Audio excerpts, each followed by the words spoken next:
Hello बच्चों, welcome back again in the video lectures of defence services academy Shahpur Bhandara, जहां पर हमारा अभी कौन सा अभियान चालू है। हमारा जो बेसिक कॉन्सेप्ट है बच्चों आपके, उसको पूरी तरह से क्लियर करवाना और वो कैसे रिलेटेड है हमारे क्लास 11-12 के साथ, उनकी आइडिया भी आपको क्लियर कराना शुरू है।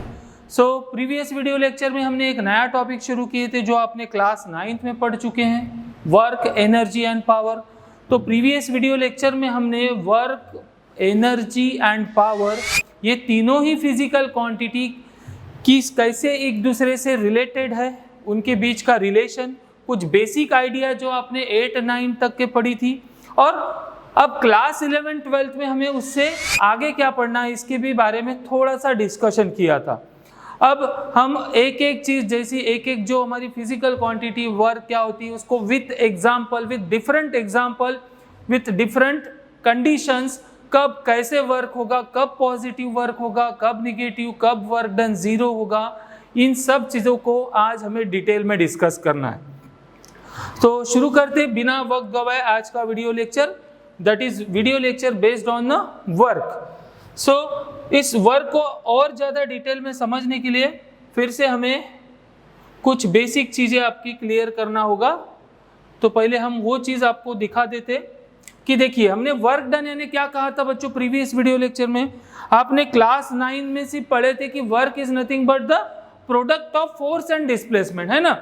क्लास 9 तक के हमने यही पढ़े थे कि work done is nothing but force into displacement, because वहाँ पे आपको स्केलर और वेक्टर क्वांटिटी के बारे में डिस्कशन नहीं हुआ था। मगर क्लास 11th में आपको स्टार्टिंग में ही स्केलर और वेक्टर क्वांटिटी, हम जितनी भी फिजिकल क्वांटिटीज है उनको दो कैटेगरी में डिवाइड करने वाले हैं, that is scalar and vector quantity.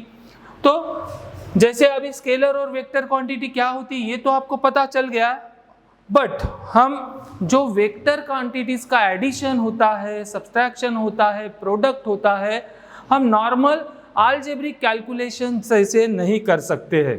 तो वेक्टर अलजेब्रा के कुछ पर्टिकुलर रूल्स होते हैं, वो रूल्स हमें क्लास 11th में हम चैप्टर नंबर 2 में पढ़ने ही वाले हैं। बट उसके पहले अभी हमारे जो बेसिक आइडिया क्लियर करने के लिए उनमें से कुछ चीज़ों की ज़रूरत गिर रही है, तो वो चीज़ें आपको क्लियर होना चाहिए। तो हमने क्या कहा था कल कि work done is nothing but the dot product और scalar product of force and displacement, है ना। क्लास 11-12 में हमें वर्क डन यानी क्या पढ़ना है, it is a dot product और scalar product of two vector quantities, that is force and displacement. और जैसे हमने क्लियर किए थे कि दो टाइप्स के वेक्टर प्रोडक्ट होते हैं, कौन से, एक डॉट प्रोडक्ट और दूसरा क्रॉस प्रोडक्ट। तो अगर vector A dot vector B रहा तो हम इसी को क्या लिख सकते थे डॉट प्रोडक्ट में, A B cos theta. Theta क्या था, इन दोनों वेक्टर्स के बीच का एंगल था। तो आज आपको विथ एग्जांपल ये सब चीजें समझेगी कि एंगल कहाँ पे क्रिएट होता है, कैसे होता है। और अगर दो वेक्टर्स का क्रॉस प्रोडक्ट यानी वेक्टर प्रोडक्ट बोलते हैं, क्यों वेक्टर प्रोडक्ट बोलते हैं ये भी बताया था, क्योंकि इन दोनों का प्रोडक्ट करने के बाद हमारी जो आंसर आने वाला है हमारा, वो भी कौन सा क्वांटिटी रहने वाली थी, वेक्टर क्वांटिटी। इसीलिए इसको हम कहते हैं वेक्टर प्रोडक्ट, और इसको स्केलर प्रोडक्ट इसीलिए कहते हैं कि इन दो वेक्टर क्वांटिटीज का मल्टीप्लिकेशन करने के बाद हमें जो आंसर आने वाला वो हमारी स्केलर क्वांटिटी थी। तो क्रॉस प्रोडक्ट को हम कैसे लिखते हैं, ए बी साइन थीटा, है ना। तो उसी तरह वर्क एक scalar quantity which is obtained by the product of two vector quantities force and displacement. So हम इसको लिख सकते हैं एफ एस कॉस थीटा, ठीक है। अब देखिए इस फॉर्मूले को थोड़ा सा और डिटेल में पढ़ते। जैसे कोई ऑब्जेक्ट है बच्चों, इसके ऊपर फोर्स लग रहा है इस डायरेक्शन में और उसका डिस्प्लेसमेंट भी इन द सेम डायरेक्शन हो रहा है। तो ऐसे केस में तो कोई टेंशन नहीं है, क्योंकि दोनों ही जो वेक्टर क्वांटिटीज है उन दोनों के बीच में जो एंगल है ये पैरेलल है, दोनों के बीच का एंगल क्या है, जीरो है। तो ऐसे केस में हमें work done is nothing but simply क्या करना पड़ता है, फोर्स इनटू डिस्प्लेसमेंट। यहाँ पे cos 0 यानी 1 हो जाएगा, मतलब cos थीटा का कोई रोल नहीं है। बट इसी ऑब्जेक्ट के ऊपर बच्चों अगर फोर्स इस डायरेक्शन में लग रहा है, ठीक है, इस डायरेक्शन में फोर्स लग रहा है और उसका जो डिस्प्लेसमेंट है वो किसी इस डायरेक्शन में हो रहा है। ऐसे केस में इन दोनों के बीच में एक सर्टेन एंगल क्रिएट हो रहा है ना। तो यहाँ पे कॉस थीटा का बहुत बड़ा रोल रहेगा। वो डिपेंड करेगा कि थीटा कैसा है, कितना है, और वही डिसाइड करता है कि पॉजिटिव और निगेटिव या जीरो रहेगा। सो देखिए, जैसे हम दो वेक्टर्स का एडिशन कर सकते हैं, सब्सट्रैक्शन कर सकते हैं, मल्टीप्लिकेशन कर सकते हैं, तो उसी तरह कोई अगर हमारे पास दो वेक्टर्स क्वांटिटी है तो हम उनका सिंगल क्वांटिटी है तो हम उसको पार्ट में भी डिवाइड कर सकते हैं। क्या बोल रहा हूँ ध्यान से सुनिए, क्योंकि बहुत इंपॉर्टेंट कॉन्सेप्ट है, तभी आपको आगे की सभी चीजें समझेगी। जैसे मेरे पास दो वेक्टर क्वांटिटीज है, दो फोर्सेस है, suppose F1 equal to 10 Newton है, F2 इक्वल टू 7 न्यूटन है, ठीक है। तो इन दोनों का जो रिजल्टेंट वेक्टर रहेगा वो क्या रहेगा? देखो, दोनों वेक्टर की डायरेक्शन सेम है ही, तो हम सिंपली क्या कर देते, सम, मतलब 10 प्लस 7 करेंगे तो हमें रिजल्टेंट वेक्टर जो मिलेगा। रिजल्टेंट वेक्टर मतलब जो काम ये दोनों मिलकर कर रहे हैं वही सेम काम एक सिंगल वेक्टर क्वांटिटी करती होंगी, तो उस क्वांटिटी को क्या बोलेंगे? उन दोनों का रिजल्टेंट वेक्टर। तो ये दोनों फोर्स मिलकर रिजल्टेंट फोर्स कितना हो जाएगा हमारा? 17 न्यूटन। डायरेक्शन सेम है तो एडिशन, अगर दोनों की डायरेक्शन अपोजिट होती तो यहाँ पे हमें सब्सट्रैक्शन करना पड़ता, बड़े वाले में से छोटे वाले फोर्स को हम माइनस कर देते, और आंसर जो भी आता, जो भी रिजल्टेंट आता, कितना आता? 10 माइनस 7 3 आता। और उसकी डायरेक्शन क्या होती थी? जो बड़ा वाला वेक्टर है उसकी डायरेक्शन उस रिजल्टेंट वेक्टर की रहेंगी। यहाँ पे दोनों ही वेक्टर सेम डायरेक्शन में, तो सेम डायरेक्शन आ गई रिजल्टेंट। तो जिस तरह से बच्चों हम दो वेक्टर्स का क्या कर सकते हैं, जैसे इधर भी है एक वेक्टर, इधर है F1, एक कोई दूसरा वेक्टर है F2, दोनों के बीच का एंगल है सपोज थीटा।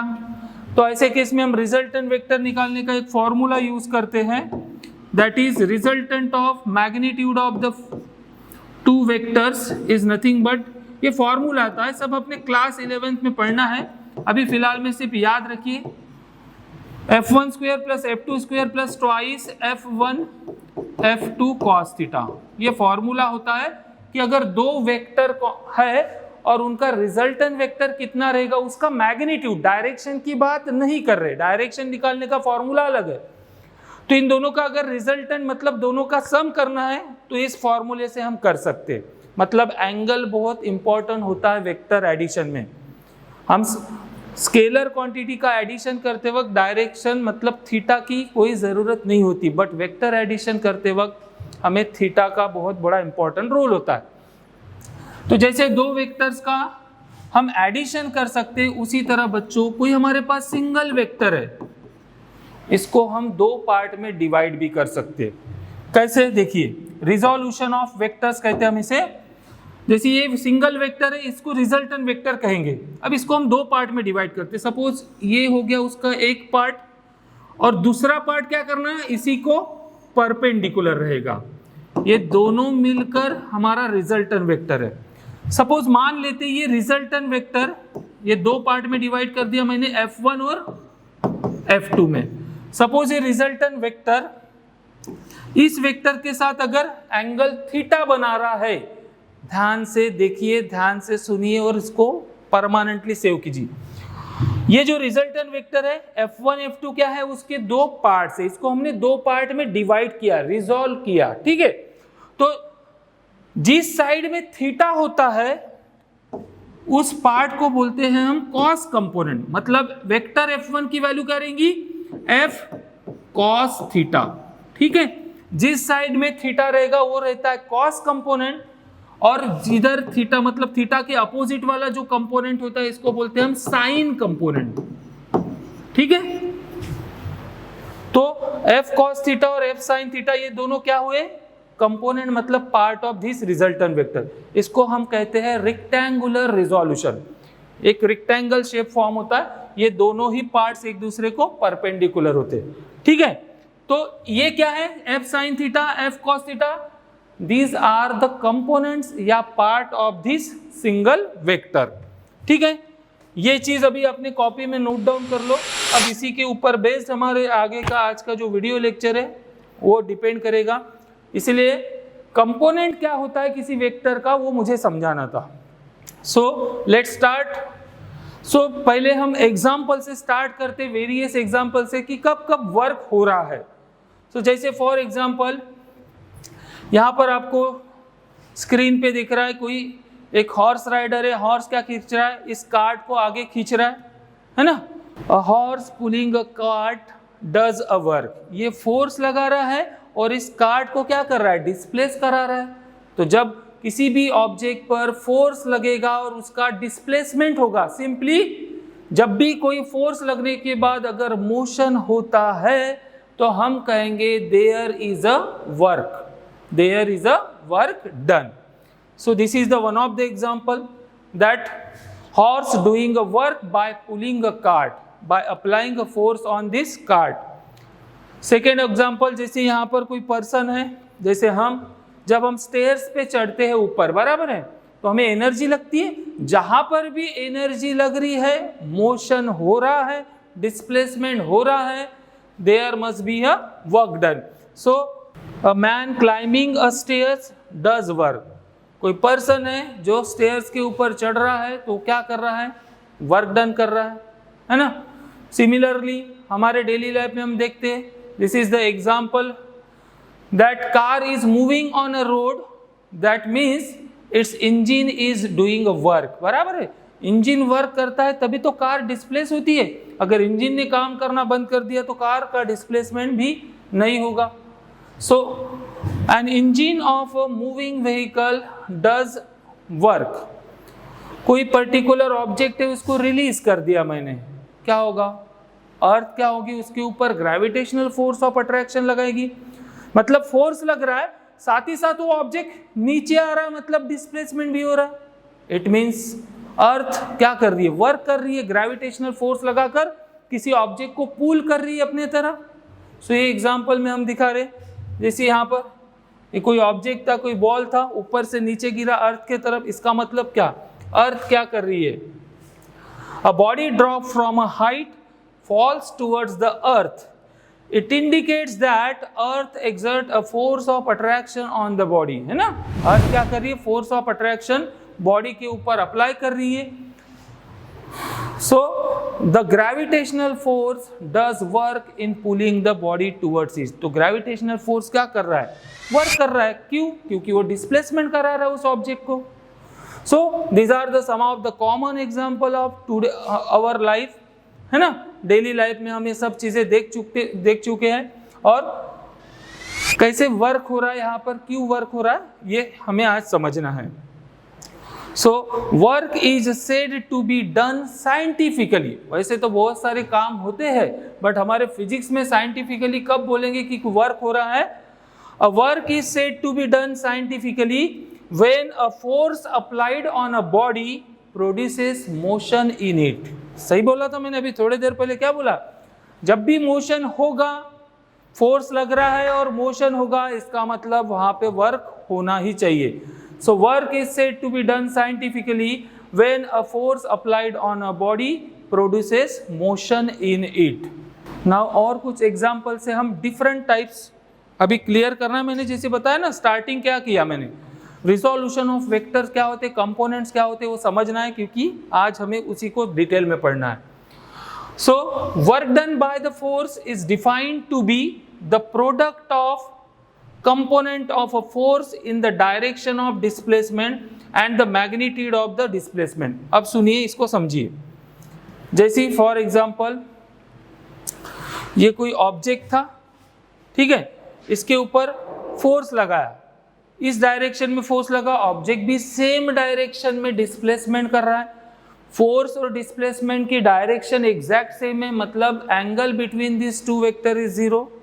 सो थीटा जीरो तो कॉस थीटा का यहाँ पे कोई रोल नहीं है, ठीक है, क्योंकि पूरा का पूरा फोर्स ही डिस्प्लेसमेंट के डायरेक्शन में काम कर रहा है। बट देखिए, जैसे मैं आगे एग्जांपल से समझेंगे ही हम, जैसे यहाँ पे कोई ऑब्जेक्ट है, ठीक है, इस ऑब्जेक्ट पे इस डायरेक्शन में फोर्स लग रहा है, बट उसका जो डिस्प्लेसमेंट हो रहा है वो इस डायरेक्शन में हो रहा है, इसका मतलब फोर्स और डिस्प्लेसमेंट में सर्टेन एंगल है। तो मुझे बताइए ये पूरा का पूरा फोर्स क्या डिस्प्लेसमेंट के डायरेक्शन में काम कर रहा है क्या? नहीं, इसके बीच में सर्टेन एंगल है। तो अगर हम इस फोर्स को बच्चों दो पार्ट में अगर रिजॉल्व करते, ध्यान से सुनिए मैं क्या बोल रहा हूं, अगर इस फोर्स को हम दो पार्ट में डिवाइड करते, देखिए इसका एक पार्ट ये हो गया अलोंग द डिस्प्लेसमेंट, दूसरा पार्ट ये हो गया परपेंडिकुलर टू द डिस्प्लेसमेंट। अभी बताया मैंने किसी सिंगल वेक्टर को हम दो पार्ट्स में डिवाइड कर सकते, तो जिस साइड में थीटा रहेगा उस साइड के पार्ट को, उस साइड के कंपोनेंट को क्या कहना बोला मैंने? Cos component. मतलब इस कंपोनेंट की वैल्यू जो ब्लू कलर से दिखा रहा हूं मैं, उस कंपोनेंट की वैल्यू क्या होगी? It is F cos theta. थोड़ी देर पहले मैंने इसीलिए आपको ये चीज क्लियर कराई। और ये क्या हुआ? F sine theta. देखिए अभी मैंने इस फोर्स को दो पार्ट में डिवाइड कर दिया। अब इसमें से एक पार्ट क्या कर रहा है? हमारा जो डिस्प्लेसमेंट है उसके सेम डायरेक्शन में काम कर रहा है, बट दूसरा पार्ट क्या है? डिस्प्लेसमेंट को परपेंडिकुलर है। मतलब डिस्प्लेसमेंट के साथ ये वाला फोर्स 90 डिग्री बना रहा है, तो cos 90 कितना होता है? 0।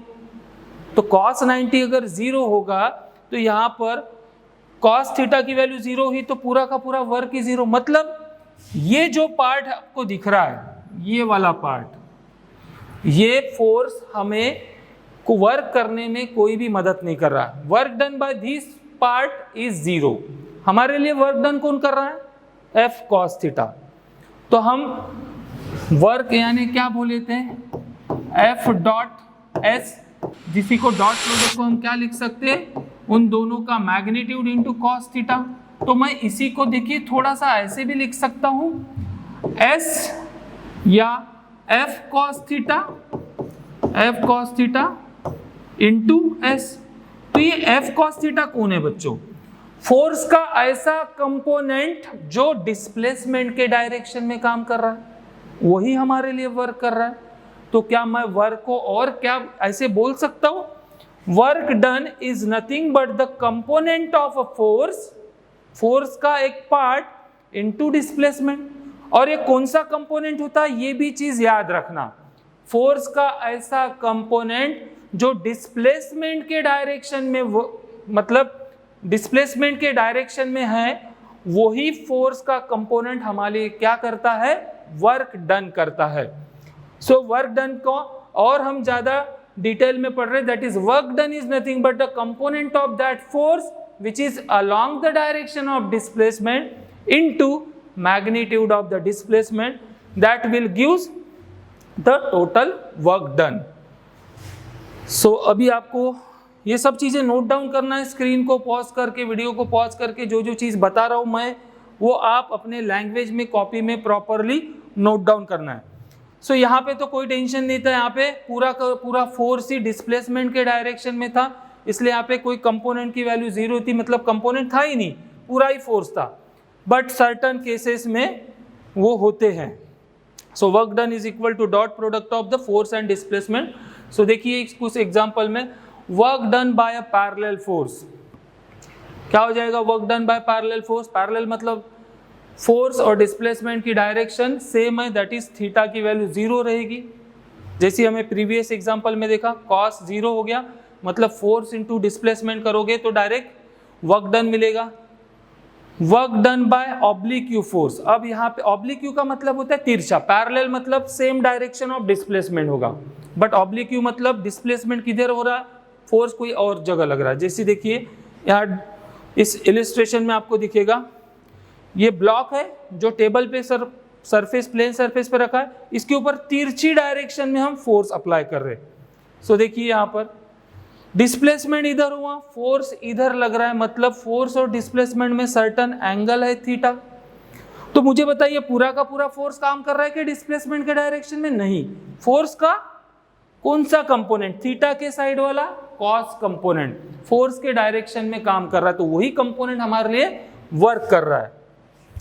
तो देखिए F cos theta into S, और ये कॉस कंपोनेंट जो है, जो डायरेक्शन ऑफ डिस्प्लेसमेंट, वही हमारे लिए काम कर रहा है। और एक एग्जांपल से समझते हैं, ये एग्जांपल मैंने अभी थोड़ी देर पहले आपको बताया था।